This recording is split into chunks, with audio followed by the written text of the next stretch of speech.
C'est bon. Oui, maintenant ça va, ok.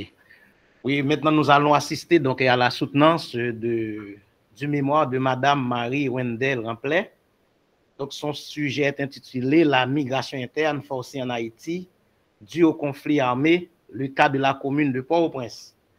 Nous avons un jury donc composé de Jean-Didier Desloges comme encadreur et le rapporteur, M. Christophe Providence, et moi, votre serviteur, Jules-Marie Saint-Martin, en tant que président. Donc, l'étudiante va avoir donc 10 minutes donc, au maximum pour sa présentation. Et ensuite, donc, on aura l'intervention du docteur Providence et dans les appréciations et également les mots de son encadreur, M.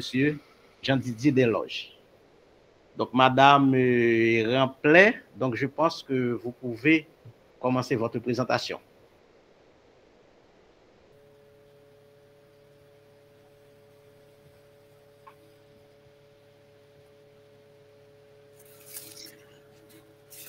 Messieurs les membres du jury, chers assistants, bonsoir. Je suis Marie Wendell Ramplet, étudiante finissante à la faculté de droit, d'économie et de gestion de l'Institut universitaire des sciences.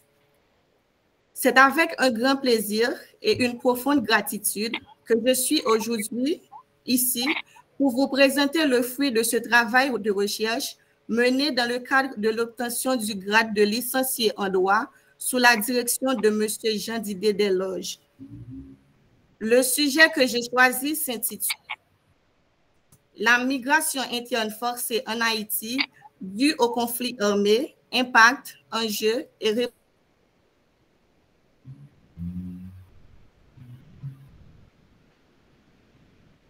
Donc, il y a une... Formulé comme suit. Dans le contexte de conflits armés et d'instabilité politique, comment l'État haïtien peut-il défendre et préserver la protection juridique et les droits fondamentaux des citoyens et quelles stratégies mettre en place pour bien gérer les déplacés et les zones d'accueil à l'intérieur de ces frontières? Pour aborder la problématique, il a été posé la question suivante. En quoi les conflits armés en Haïti engendrent-ils les phénomènes de migration forcée et quelles sont les réponses politiques mises en place pour faire face aux impacts à différents niveaux? À travers cette étude, mon objectif est d'explorer les dimensions juridiques internationales comme le rôle des organisations telles que l'ONU, Organisation des Nations Unies, le CICR, le Comité international de la Croix-Rouge, le PAM, le Programme alimentaire mondial et l'OIM, Organisation internationale pour les migrations, ainsi que des accords internationaux et les lois internationales.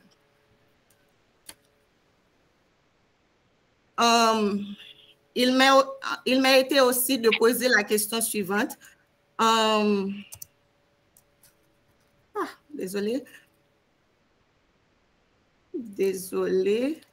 Mon exposé est divisé en 3 chapitres. Dans le premier chapitre, titré « Les impacts de la migration interne forcée en Haïti », je fais une analyse des causes multiples et interdépendantes de la migration interne. Il met en lumière l'effet combiné de différentes dynamiques, comme la montée en puissance des groupes armés, les affrontements violents entre gangs rivaux et la répression politique, qui ont provoqué un climat d'insécurité généralisée qui a contraint des milliers de personnes à fuir leur domicile. À cela s'ajoutent les catastrophes naturelles à répétition, notamment les séismes, les inondations et les ouragans. L'urbanisation désordonnée, la pauvreté structurelle et l'inégalité de l'accès aux services de base ont également contribué à ces déplacements, en particulier dans la zone métropolitaine de Port-au-Prince.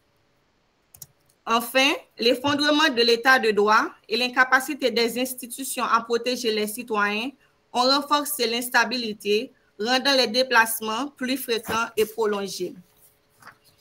Ensuite, dans le chapitre 2, sur la méthodologie adoptée, j'y présente une méthodologie fondée sur une approche qualitative, juridique et comparative.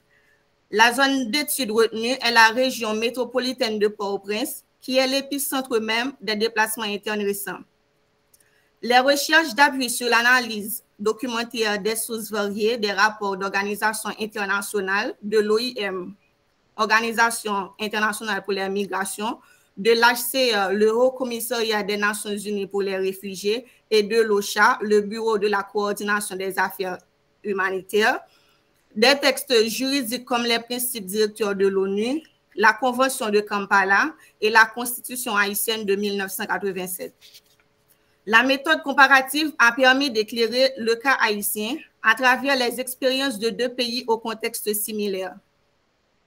Il y a la Colombie qui dispose d'un cadre juridique complet sur le sujet et la République démocratique du Congo qui est confrontée à des défis proches mais engagée dans la mise en œuvre de la Convention de Kampala. Le dernier chapitre du mémoire s'attache à évaluer les réponses apportées à la migration interne forcée en Haïti au niveau national, régional et international. Il constate l'absence d'un cadre juridique spécifique haïtien, ce qui prive les déplacés internes d'une reconnaissance statutaire et de mécanismes de protection durable. Ensuite, j'ai pu apprendre sur les instruments internationaux disponibles, comme les principes directeurs relatifs au déplacement interne et régional, la Convention de Kampala, qui peut être vue ou considérée comme modèle pour Haïti. Au regard de cette analyse, il paraît urgent que l'État haïtien élabore une politique publique cohérente, inclusive et durable pour faire face aux déplacements internes. Cette politique devrait reposer sur 3 piliers. La reconnaissance légale des déplacés internes comme sujet de droit, la prévention des causes structurelles du déplacement, telles que les violences, les catastrophes naturelles et la pauvreté, et pour finir, la mise en place de mécanismes de relocalisation, de réintégration et de résilience territoriale. Pour conclure, la migration interne forcée en Haïti est un phénomène structurel aggravé avec la faillite de l'État, engendrant des inégalités socio-économiques et des conflits armés. Les réponses qu'on a trouvées restent fragmentaires malgré l'implication d'acteurs internationaux et une réponse durable nécessiterait une coordination entre l'État, les organisations non gouvernementales et les institutions nationales. Je vous remercie de votre attention et maintenant, je me tiens à la disponibilité du jury pour toute question, remarque ou observation. Merci.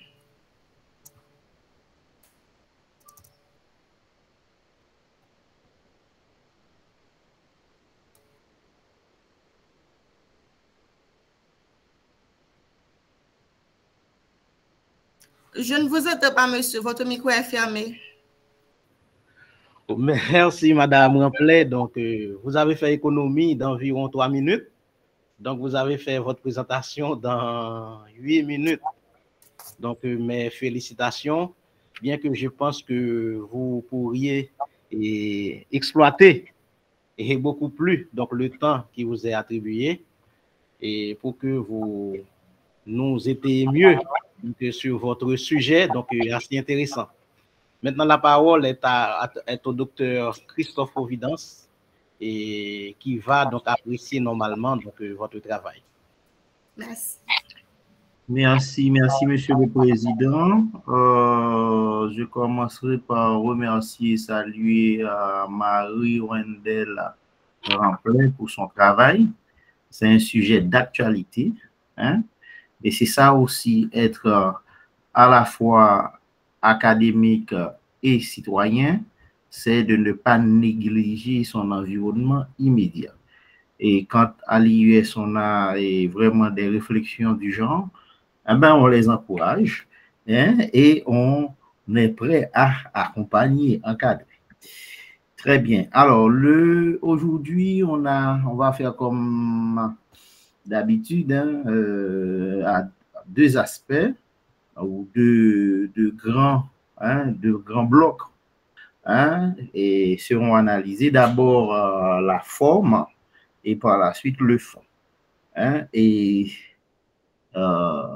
d'abord la forme. On peut dire que moi je me demande pourquoi est-ce que c'est difficile d'appliquer les règles. Je n'ai jamais compris ça.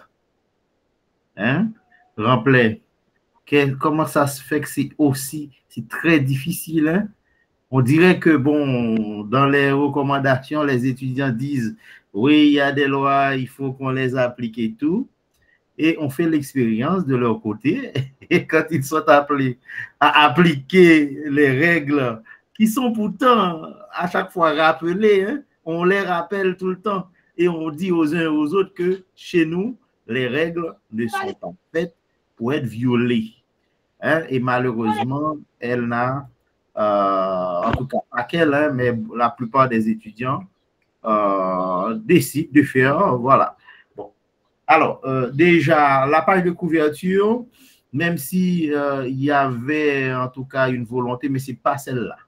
D'accord? Donc, il faut être vraiment, comme on dit souvent, bête et discipliné et se mettre à respecter les normes. D'accord? Donc, je t'inviterai à revoir ça. Je t'inviterai aussi à faire attention aux règles de citation. Hein. On reviendra un peu plus en détail tout à l'heure.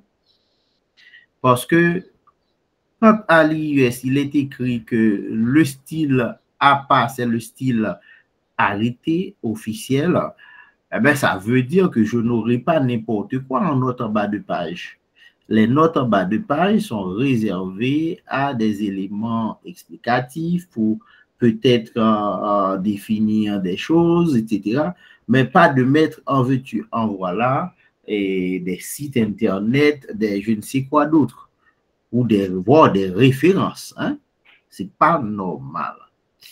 Donc, j'inviterai Remplet à faire attention et à se mettre au travail pour corriger, hein, revoir les éléments qu'on va vraiment tout de suite développer.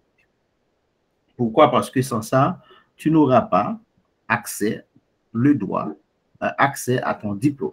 Il y aura le jury de diplôme qui va certainement autoriser, hein, et après soutenance autoriser, c'est-à-dire l'accès au diplôme, sauf que, petite note, on va dire, moyennant que l'étudiant puisse corriger, ou l'étudiante puisse corriger correctement selon le canevas, les règles de l'IUS, avant toute délivrance de parchemin de diplôme. Voilà, j'espère que c'est clair. Alors, sur la forme, toujours est-il, il y a un problème au niveau de la table des matières. Ce n'est pas normal, c'est désorganisé. Donc, à ce moment-là, on se demande pourquoi est-ce que, tandis que j'ai appris à tout le monde, hein, de générer automatiquement une table des matières. Hein? Bon, ça, il faut vraiment reprendre ça. Au niveau de certains titres, il faut faire un effort parce qu'un titre traduit un contenu. Hein? Donc, on ne peut pas mettre violence comme titre, hein, etc. Donc, on ne peut pas prendre un mot, je ne sais pas moi, voilà, et appeler ça titre. Donc, je t'inviterai à faire en sorte de trouver des titres qui renvoient ou qui reprennent d'une certaine manière, qui annoncent et le contenu à chaque fois. Autre élément, je veux bien rappeler que la forme est importante dans la mesure où s'il y a trop de fautes, s'il y a trop de choses, ça va être très compliqué pour le lecteur de soutenance. Je fais ça parce que c'est un collègue, voilà. Oui, alors, je disais qu'il faut éviter les fautes parce qu'il y a certains, parce que la faute peut être un problème de ponctuation, un problème d'orthographe, etc., etc. Donc, il faut faire attention. Donc, on conseille à chacun de relire, hein, mais vraiment, il faut avoir une version imprimée et relire attentivement le travail. Donc, il y a des fautes, hein, page 2, page 20, c'est un peu partout. Hein? Je donne un exemple. Au lieu d'écrire démographique à la page 2, de mots dermographiques. Tu as écrit dermographique à la place de démographique. Hein? Donc, il faut faire attention. Alors, ça s'appelle une faute de syntaxe. Pourquoi? Parce que comme le mot existe, et Word ne va pas souligner ça comme faute, hein? Mais c'est pas le mot, ce mot-là n'est pas à sa place. Donc, c'est à la place d'un autre mot qui existe. Voilà. Donc, il faut faire attention à ces détails puisque, comme on dit souvent, le diable se cache dans les détails. Alors, l'introduction, toujours sur le plan de la forme, on reviendra sur l'introduction tout à l'heure, sur le plan du fond. On voit qu'il y a une volonté de raconter, même de répéter plusieurs fois la même chose.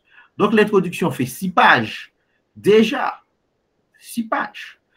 Et donc, l'introduction,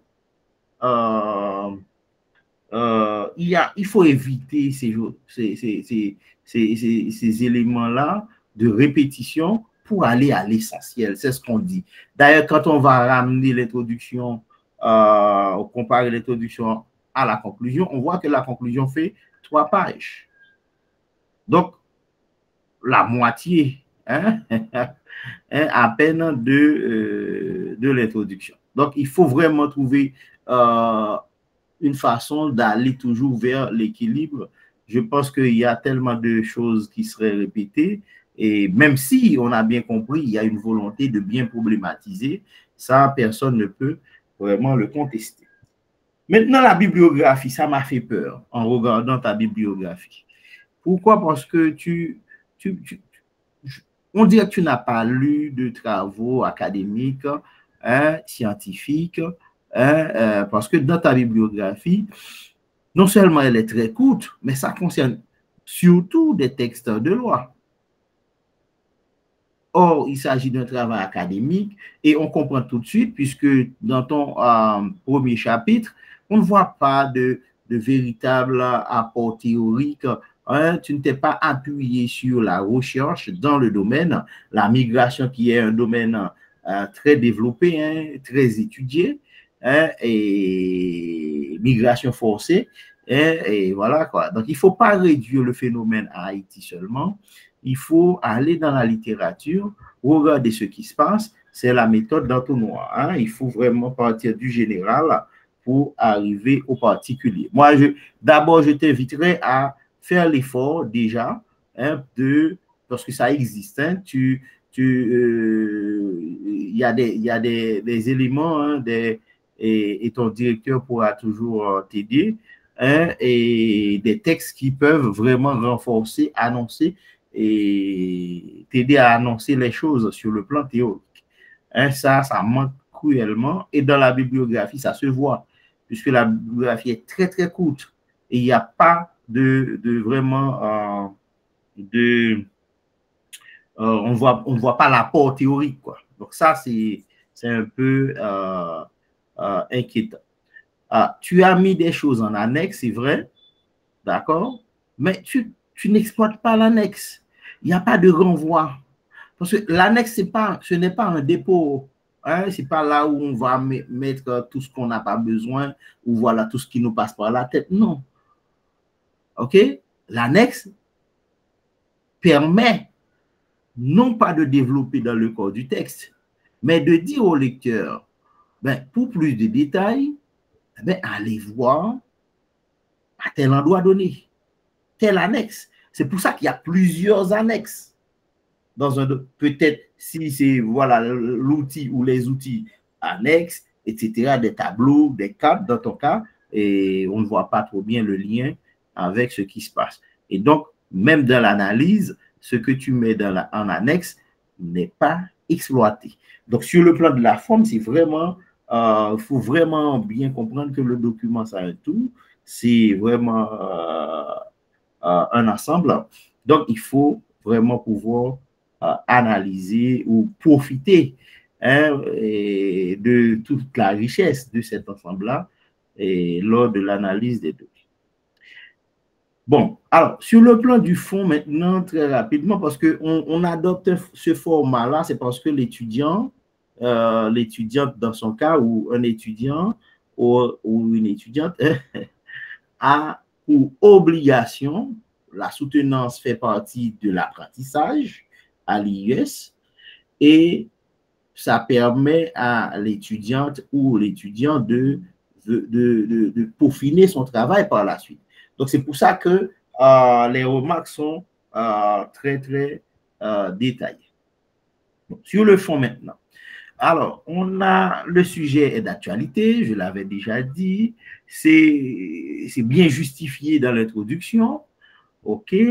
La problématique, on comprend ce qui l'intérêt même de l'étudiant, ce qui aurait poussé l'étudiante à travailler sur le sujet et bon, moi j'aurais par rapport au problème de recherche conseillé de retenir, puisque dans la formulation actuelle, on dirait que l'étudiante veut faire à la fois travailler sur deux choses, d'accord? Et pourtant, dans le développement du texte, c'est un élément qui est analysé en profondeur. À mon avis, il faudra bien comprendre que quand on pose, et je reprendrai volontiers voilà la formule utilisée par l'étudiant. Dans quel contexte les conflits armés et l'instabilité politique, comme dans quel contexte, voilà, comment l'État peut-il défendre et préserver la protection juridique d'elle. Donc, il faut simplifier et clarifier la question de recherche. C'est vraiment, j'ai l'impression que c'est pas propre à l'étudiante. Hein, il y en a beaucoup qui tournent en rond de cette manière-là. Hein, par exemple, l'État, toutefois, en renforçant pardon, les institutions et en mettant en place des stratégies de gestion adaptées et durables, donc plein de choses hein, tant pour les déplacés que pour les zones d'accueil, l'État ne peut-il pas garantir la protection de ses citoyens? Donc, vraiment, il faut nous préciser, et peut-être c'est ça et ma première question pour toi, comment préciser, simplifier, sur quoi exactement? Quelle est la question de recherche? Il ne faut pas, dans un travail de recherche, on ne peut pas avoir ni deux, ni trois questions de recherche. Hein. Il y a toujours une seule question de recherche. S'il y a d'autres questions, ce sont des questions d'éclaircissement de la question principale de recherche. D'accord? Donc, il ne faut pas qu'il y ait conflit entre ce qu'on appelle question de recherche et des questions spécifiques. Donc, je t'inviterai vraiment à faire attention, mais sinon, il y a un effort dans l'introduction de bien amener et présenter. Moi, j'ai bien aimé la manière de poser le problème. Là, on était pour l'introduction, alors page 10 jusqu'à page 12, hein, là où il faut préciser les choses et simplifier les choses. Alors, maintenant, sur le cadre d'analyse, hein, c'est vrai que l'étudiant a pris quelques références internationales, c'est-à-dire le cas de la Colombie, le cas de RDC, oui, mais où sont les... je ne vois pas de débat théorique. Je ne vois pas les concepts qui sont développés sur le plan scientifique et qui pourraient structurer le travail. Ce n'est pas uniquement de se contenter des textes qu'on pourrait trouver, hein, n'importe quel texte, il faut cette base théorique et scientifique. Et c'est ce qui manque cruellement à ton travail. Donc, je t'inviterai vraiment à mobiliser cette littérature académique qui existe un beau temps, qui existe hein, pour vraiment renforcer ton travail. Vraiment sans ça, moi je vais mettre un point d'honneur à vérifier que tu as bien pris en compte ces remarques. Autre élément, au niveau de la méthodologie, hein, méthodologie, collecte et traitement de données, si tu as opté pour une méthodologie qualitative, d'accord? Et tu l'as annoncé et on voit bien que tu as bien voulu rester dans cette logique-là, c'est vrai. Avec une analyse documentaire, puisque tu as voulu regarder les textes de loi, etc., surtout dans les rapports des organismes internationaux sur Haïti, tu as bien voulu vraiment regarder ce que les gens racontent. Très bien. Sauf que, mais les acteurs, les véritables acteurs, ils ne sont pas interrogés. Alors que c'est à eux de dire comment ils vivent telle ou telle situation. Ça aurait été vraiment important de vraiment se rapprocher des acteurs et de pouvoir, même si la méthodologie reste qualitative, mais au moins que les acteurs, les concernés, les déplacés puissent véritablement se prononcer sur leur propre situation. Et ça, l'enquête de terrain, c'est très limité, quoi. Donc, on ne voit pas clairement, et donc la première question, comment tu peux aboutir ou comment tu as fait pour aboutir à tes conclusions? C'est-à-dire les recommandations que tu as données, est-ce que c'est selon toi, est-ce que, à ton avis, les acteurs, les déplacés, les gens qui sont, voilà, pourquoi tu n'as pas tenu compte totalement de ces déplacés? C'est ça la question que j'aimerais te poser. Donc, ce qui limite en quelque sorte l'analyse, ton analyse, que tu as bien voulu présenter au chapitre 3. D'accord? Oui, on comprend les enjeux politiques, on comprend les enjeux sociaux, on comprend les enjeux juridiques, c'est vrai. Mais les acteurs, ceux qui sont les déplacés, comment est-ce qu'ils vivent? Ouais? Donc, c'est ça manque cruellement à ton travail. D'accord? Donc, certaines propositions restent très générales. On comprend pourquoi. Mais parce qu'on est resté dans ce qu'aurait établi, ce qui serait établi par les organismes internationaux. Et non pas le vécu des acteurs, des gens. Donc, il faut opérationnaliser. Il fallait opérationnaliser. Moi, je t'aurais suggéré d'aller vers un tableau d'opérationnalisation, comme je l'avais montré au moment dans le cours de méthodologie, bien définir les concepts pour, avant d'arriver à cette définition, de voir quelles sont les références académiques, théoriques qui pourraient être mobilisées, d'accord, pour permettre à ce que, au moins sur le plan théorique et méthodologique, que le travail puisse être plus cohérent, plus cohérent, plus pertinent. Donc, on peut dire qu'il y a une bonne volonté, Monsieur le Président. L'étudiante a bien choisi son sujet. C'est très courageux même, très courageuse de sa part, de travailler sur un sujet d'actualité, et même actualité brûlante, parce qu'on parle de déplacés. Aujourd'hui, c'est le quotidien de beaucoup de personnes. Moi, et ceci pour ces déplacés-là, eh ben, même si la référence, alors, serait été toujours Port-au-Prince, mais les déplacés de Port-au-Prince sont partout dans les communes à travers Haïti.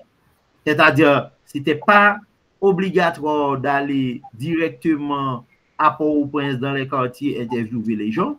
Même à Jacmel ou au Caille ou à Jérémy, etc., on va trouver des déplacés. Parce que le phénomène est tellement englobant, eh bien, voilà quoi. Donc, on va retrouver ces éléments-là un peu partout. Donc, ça aurait été bien d'interroger les gens pour comprendre leur vécu, et de voir si, après, et s'il y a recommandations ou orientation, et il y en aura, mais appuyées par les acteurs. C'est-à-dire les acteurs pourraient eux-mêmes se livrer et dire comment ils voient ce phénomène et comment ce phénomène a pu les atteindre, les affecter dans leur quotidien. Et ça, je pense que ce serait un plus pour ton travail. Et c'est ça le plus grand danger quand on travaille sur un sujet d'actualité. C'est qu'on pense que tout le monde connaît et que tout devient évidence. Or, c'est faux. Le chercheur, il est dans la démonstration. Rappelez-vous, je parle pour tout le monde, toujours de cette règle de Bachelard, il ne faut rien accepter pour vrai sans qu'il ne soit démontré. Donc oui, on apprécie l'effort, mais on demande à l'étudiant de faire encore plus d'efforts sur le cadre théorique qu'il faut approfondir. On demande à l'étudiant de coupler tout ça, alors ce cadre théorique, à des données de terrain, parce que c'est même facile de pouvoir vraiment améliorer ou bien trouver des informations auprès des gens, peu importe. Et peut-être c'est là ma question pour la deuxième question pour elle. Est-ce que tu es sur Port-au-Prince ou tu es où? Tu vis où actuellement? Tu es dans quelle région du pays? Ou si c'est à l'étranger, pareil. Et voilà. Et donc, je m'arrêterai là, mais je veux croire qu'il y a moyen de renforcer ce travail. D'ailleurs, c'est pour ça qu'on avait accepté la soutenance, que ce travail-là puisse être présenté par devant le jury. Mais il faut vraiment aller sur le plan théorique, sur le plan empirique, apporter les éléments. Et surtout la deuxième question, j'aimerais bien et que... Oui, donc il faut faire, parce que l'heure avance. Oui, oui, je m'arrête là. Et tu es où, Marie Wendell? Tu es en Haïti, tu es à l'étranger, tu es où? Je suis en Haïti, je vis à Jacmel actuellement, mais avant j'étais à Port-au-Prince. Ben voilà, à Jacmel, on peut trouver des déplacés. Voilà, merci, Monsieur le Président. Merci, docteur Providence. Et bien avant la réaction donc, de l'impétrante, nous demandons à son encadreur, Monsieur Jean-Didier Desloges, de se prononcer. Monsieur Desloges, vous êtes là? Il semble que Monsieur Desloges n'est pas là. C'est pas grave. Il va nous faire, peut-être qu'il a un problème.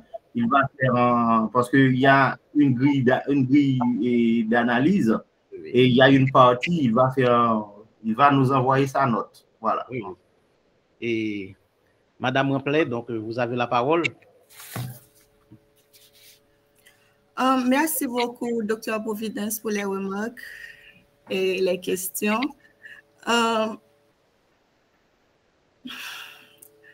J'avais trouvé qu'il était vraiment très important, l'enquête de terrain, que ce serait vraiment très important, mais c'était un peu compliqué pour moi parce que je ne savais pas vraiment comment m'y prendre, premièrement. Il n'était pas trop facile de joindre mon directeur de mémoire, donc c'est pour cela que, en partie, que j'ai laissé cette partie-là et puis à travers les rapports des organisations que j'avais lus, j'avais analysé, j'ai pu comprendre comment était la situation à Port-au-Prince, comment vivaient les gens. Et aussi, l'année dernière, j'avais reçu chez moi quelques amis et parents qui avaient dû quitter leur résidence et rentrer à Jacmel à cause de la situation du pays. Donc, j'ai plus ou moins une idée de la situation, mais je sais vraiment que ce serait excellent de l'ajouter dans mon travail. J'ai pris note et je vais recontacter mon directeur et essayer de l'ajouter avant d'envoyer le travail final. Et concernant la problématique aussi, j'avais remarqué que c'était long et puis je voulais travailler sur le cadre juridique de la migration interne forcée en Haïti. Il y a aussi le problème de... je n'avais pas étudié le droit. Je ne savais pas vraiment comment m'y prendre. Donc, je comptais vraiment sur mon directeur et c'était compliqué, je pense. Mais je vais à partir de demain, corriger les erreurs d'orthographe, les notes de bas de page et aussi la table des matières, etc. Tout ce que vous avez mentionné. Merci beaucoup. Donc, merci, donc, Madame Ramplet.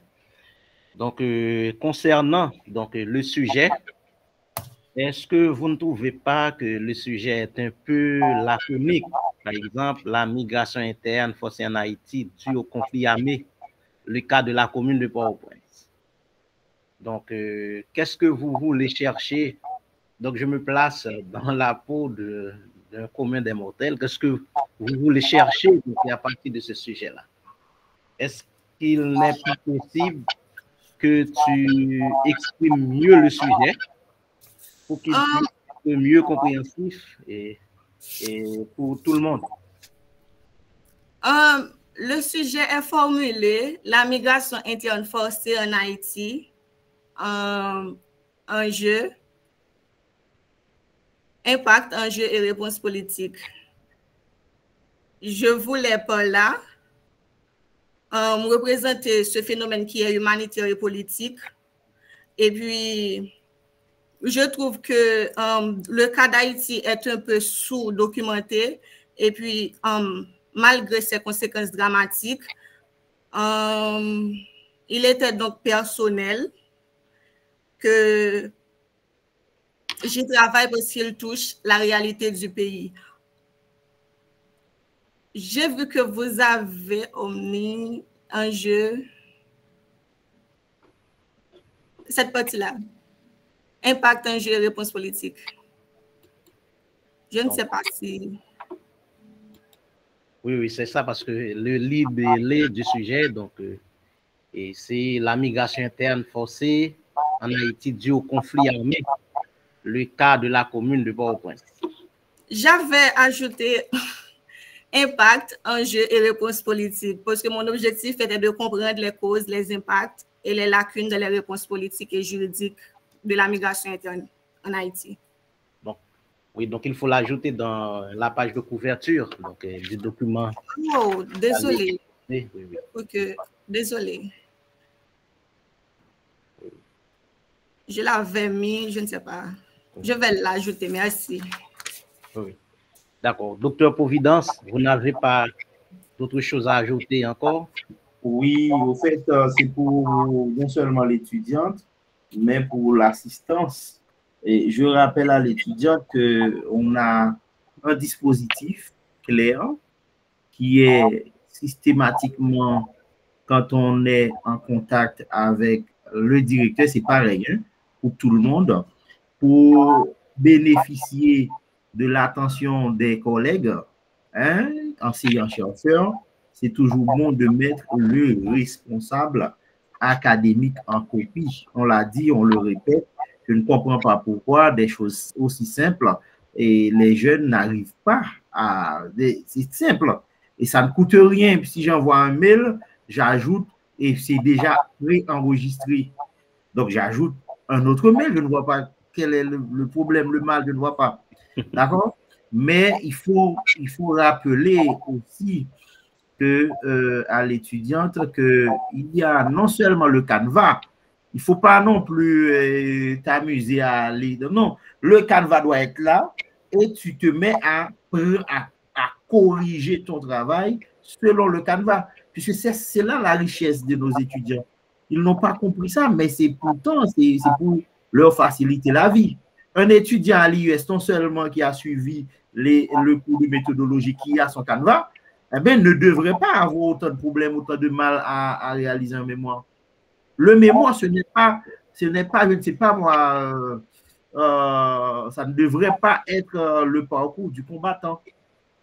Mais comme il y a tellement de pollution, tellement on veut faire le mémoire du siècle, on est en licence, mais on veut faire une thèse. Hein, on veut changer le monde. On veut arrêtez. Soyez réaliste. Voilà, Monsieur le Président. Donc, c'est un conseil pour tout le monde, mais en particulier pour Marie Wendel. Marie Wendel Remplet, donc, qu'est-ce que vous avez à ajouter? Je tiens à remercier le Dr. Providence encore une fois. Et vraiment, c'était mon plus grand problème parce que j'avais tellement d'idées, j'ai tout mis, mais je pensais qu'à la fin, mon directeur allait centrer plus ou moins ce que j'avais trouvé. Donc, je n'ai pas vraiment relu et corrigé. Donc, je vais corriger tout ça. Merci beaucoup. Donc, merci au docteur Christophe Providence et félicitations à Marie Wendel Remplet. Donc, maintenant, il faut que vous preniez en compte donc, les nombreuses considérations du rapporteur et je pense que vous allez donc, offrir un travail beaucoup plus potable. Donc, merci. Donc, nous avons fait économie de 4 minutes, des 4 minutes que nous a donné à la présentation et on va revenir donc pour la prochaine soutenance. Merci à tout le monde. Oui, allô? Oui, ça va? Oui, bien, et vous, ça va? Ah, mais ça me fait plaisir. Désolé, hein, parce que, voilà, j'étais en train de... Voilà, oui. Monsieur, votre micro est ouvert.